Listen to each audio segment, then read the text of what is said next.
Hi folks, I want to go over this template for designing your unit plan.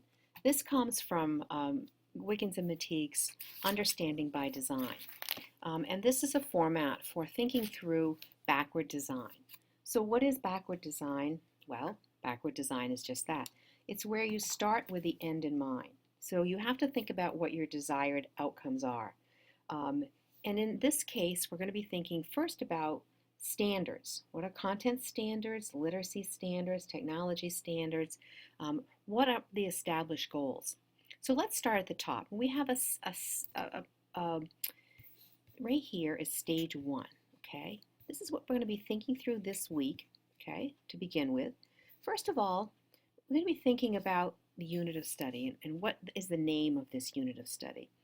Are you going to use a thematic approach, a topical approach, or an inquiry question approach? On Blackboard, I've given you a little item where I've given you links to look at different ways of presentation. Okay, and then we'll think about then what are my established goals? What is it that I want students to do or learn? And this is where you're going to go to your content standards and the literacy standards and technology standards. So if you're a science teacher, you're going to look at the next gen science standards and think about what is my end goal here? Which of these standards do I believe my unit of study can best represent, and what ones do I want to include here? If you're an English teacher, you'll look at the Common Core State Standards for English Language Arts. If you're a math teacher, you'll look at the Common Core State Standards for Mathematics. If you're an art teacher or a social studies teacher, you will look at the main learning results for those particular content areas.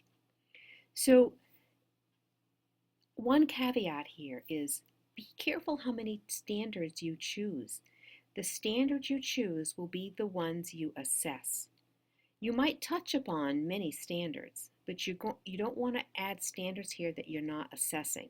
This is proficiency-based learning and teaching. So the idea is this unit of study will move students towards proficiency of the standards that you select.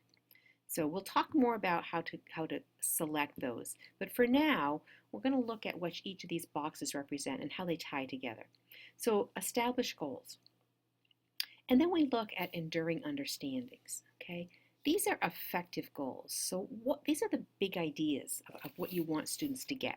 These are things that aren't really apparent in standards, but they're things that we know are important for our students to learn, okay? What specific understandings about these big ideas do you want students to know? What misunderstandings are predictable? So you have to think about these broader issues of what you want students to get from the particular unit. I'm going to give you a model in a moment that I think will help you will clarify that a little bit. And then not only what are the enduring understandings that you want to take away. So if you do the skill, the goals really are skills of what they can do and what they know. But enduring understandings are things that live on. These are they're transferred into not only other subject areas, but into a student's life and a student's citizenship and a student's way of being in the world. Okay. Essential questions then are these essential questions, are these big questions, provocative questions that will foster inquiry, understanding, and transfer of learning. These two sections often get left out of unit plans. In this rush to standardize curricula and to follow standards, we sometimes lose these enduring understandings and essential questions, and it's not the spirit of the standards at all. The spirit of the standards is to provide some goals for mastery and proficiency, but that goes beyond academic standards. We all know that there are ways of thinking that we want our students to take away from our classes. We want them to be critical thinkers. We want them to question. We want them to be good citizens. We want them to be engaged students. And so these two pieces are very, very important. We'll talk more about them when I show you the model. And then learning outcomes. So the learning outcomes, there's two sections here, one for declarative and one for procedural, come directly from the standard. Or the standards may align with the outcomes that you choose here. And so this is sort of the litmus test, and this is the balance, this is the checks and balances for making sure that your unit is proficiency based for one thing and standard aligned. So what is it that you want students to be able to say? This is declarative. These are the key knowledge and skills that students will acquire as a result of this unit. So if you're doing a unit on the 3 branches of government, you want students to be able to say, these are the 3 branches of government, and you want them to be able to articulate what each branch stands for. That's key knowledge and skills. It's declarative knowledge. It's knowing something. This is the stuff that Jeopardy's made of. These are the things that quiz shows are made of. What do you know about this? Can you answer this question definitively? So that's the declarative piece. But there's also a skills piece. That's the next box. What will they be able to do? Procedural. So what should they eventually be able to do as a result of such knowledge and skill? Okay? And so this could be something like writing argumentatively. It could be speaking clearly, or it could be a number of things depending on your discipline. So you may look at the standard and say, well, what does the standard ask here? What is it asking students to do? Or you may intuitively know what you want students to be able to say and do, and then look for those standards that justify that. Oftentimes, the learning outcomes that teachers will put as declarative procedural is not justified by the standards. Is it important? Sure it is. Okay. Just remember that you have to be standards aligned as well. So if there is a skill or a knowledge base that's not addressed in the standards, can you still have it? Sure. But you also want to make sure that the learning outcomes that you have, declarative and procedural, line up with standards. Okay. That's stage 1. Okay, so that's your first broad task in these next 2 weeks. Is first to come up with, what do I want to teach? Okay, and what grade level? Okay, this is going to be important as well. What are my established goals? You're going to have to scrutinize the standards to see what's there and what will work for you and what will work for your unit of study. You'll be thinking about enduring understandings. You'll be thinking about essential questions, and then parsing out those learning outcomes. What do I want them to be able to say? What do I want them to be able to do as a result of this unit? And how do these align with the standards that I chose? Okay, all right. And then once you have that stage 1, and remember this is recursive, this is not lineal. We're going to work in a lineal fashion, but there's always the opportunity to go back and revise and think about things. You may choose some standards that realize that your desired outcomes don't match your standards, so you go back to your standards document to look to see if there is a standard that is better suited to your learning outcomes. This is this give and take and this work of aligning curricula. And then we're going to look at stage 2. And this is the backward design, okay?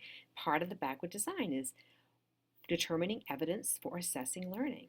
So what do you want, what are your goals, and how are you going to know that they met those goals? Okay? What performance task, and we are going to use performance tasks in this classroom, and I'll talk more about what that means at another time, but a performance task is not an objective test. An objective test could be other evidence on the other side of the template here, but what authentic performance task will students demonstrate the desired understandings? So this is not just being able to parrot back information, it's being able to parrot back information and use it in some useful way in a performance task, okay? And then by what criteria will performance of understanding be judged? This is the rubric piece. We're not going to construct a rubric this week. That's for later on in the course. But you are going to think about what the performance task is going to be. If you know that you want students to say, construct a brochure for the 3 branches of governments and distribute that to class members for a lively discussion, okay, then that would be your performance task. And then we'll work backwards to make sure that your learning outcomes are being assessed in that performance task, that the performance task is not an add-on that doesn't align with your learning outcomes or your established goals. It doesn't address the essential questions or enduring understanding. So it's aligning all of these things with your performance task. Then you're going to think about what other evidence we could use for students to demonstrate um, understanding. And these are really more formative. They could be a bit summative, but generally they're formative. They inform you as the teacher and the student as to how the learning is taking place, how much is taking place, what's not taking place, and what needs to be done to make sure it takes place. So it could be quizzes, to make sure that they're understanding certain aspects or concepts. It might be a test, an end of week test to see where they are in their knowledge base, and that would give the teacher, a really nice snapshot of, who might need some differentiation, who might need some extra help. It might show you that you need to reteach the concept or skill. It could be academic prompts. It could be observation, just observational data of looking and watching how students interact with one another or with the material or with the content. It might be homework assignments for reinforcement of learning. It might be journals, reflective or academic, however you decide. So there's a wide variety of other things that students could do to demonstrate their understanding. Okay, but these things are now all, they're sort of layered, getting you to the performance task. The performance task is where students will have a rubric aligned with standards on which they will be judged if they have met the learning outcomes of your class. How will students reflect upon and assess their learning? This is a very important piece, this metacognitive piece that often gets left behind in units of study. We teach something, we assess it, and we move on. And we often don't give students the chance to process it, digest it, to think about what they just did and how it affects them, how what they've learned transfers to other aspects of their academics or to other aspects of their life. How will they use this learning? How do they know they learned something? Sometimes in these reflective metacognitive pieces, a teacher will find out that students learned something they weren't expecting. And that's a real aha sometimes for teachers. Sometimes it's a good aha, sometimes it's a not so good aha. But this is also an opportunity for teachers to look at these metacognitive self-reflections. It doesn't have to be written. I mean, I like written ones because it's sort of a permanent record, but it doesn't have to be. It can be some other modality. But it gives the teacher a sense of, how did this shows me how this student approached his or her learning, and it helps me to understand the various learning processes that got students to an end goal in different ways or didn't get to an end goal. Okay, very important piece. So this is what this is going to do this week. We're going to be doing stages 1 and 2 of this template for beginning our unit plan. When we move on after the next 2 weeks, we're going to look at, so we know now, okay, so we've got it. We know what our unit's going to be. We've established our goals, our understandings, our questions, our outcomes. We've determined how we're going to assess this, what kinds of evidence we're going to have. And this can change, again, as you begin developing your learning plan. It may be like, oh, darn, that's not going to work. And you go back and you say, okay, so this is clearly not going to work in this unit. I'll save for another one, but this will work. And so you make some changes. It's very much a recursive process. But we will start building our learning activities in a couple weeks in terms of these pieces of helping students know where the unit's going and what is expected, hooking the students, equipping them and helping them experience the key ideas, providing opportunities to rethink, allowing them to evaluate their work, personalizing, differentiating, and then being organized in a way that's going to sustain engagement. We'll talk more about these. Let's not worry about them this week. You're going to have enough to think about and enough to do without worrying about the actual learning activities. Doesn't mean you can't be thinking about them, but let's not get too far ahead. This week, we're going to work on stages 1 and 2 of this template to help us begin thinking about our unit of study for our content area.